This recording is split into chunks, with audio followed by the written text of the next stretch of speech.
Hi, it's Wayne Turmel from Remote Leadership Institute again, and today we're looking at conflict on remote and hybrid teams and how do we as leaders handle it. It's very tempting because we're not there when we see signs of conflict to basically turn into our parents, knock it off or I'll knock your heads together because, that's the answer, right? Here's what happens. It's very important because we are not witness to a lot of what caused the conflict and a lot of what goes on. Our first step is to stop. When we realize there are signs of conflict between team members, we need to stop, listen, ask good open questions, and really understand what's going on.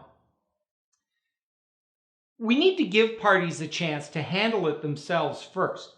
Everybody's an adult, everybody's a grown-up. If there is a conflict, rather than allow them to drag you in the middle right away, stop and say, have you spoken to the other party about this?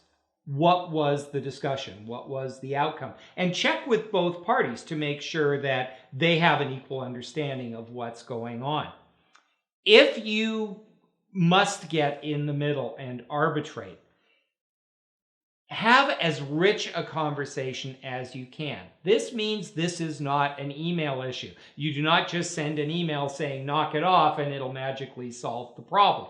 If you cannot get physically together with the people involved, try using rich technology like webcams where you can read body language and facial expressions as well as hear in real time. The better information you get, both about the facts and the emotions, the better decisions and actions you'll be able to take.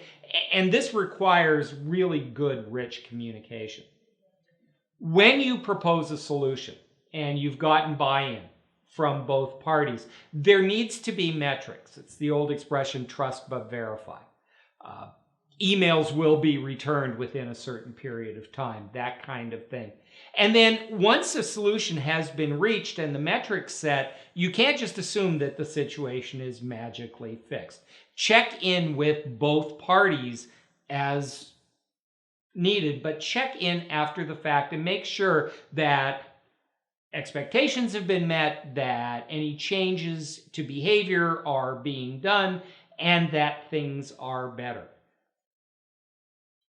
Just because you are the leader of the team does not mean you magically have the solutions. Handling conflict requires understanding the situation, getting buy-in from the people involved, and making sure that things have in fact gotten better.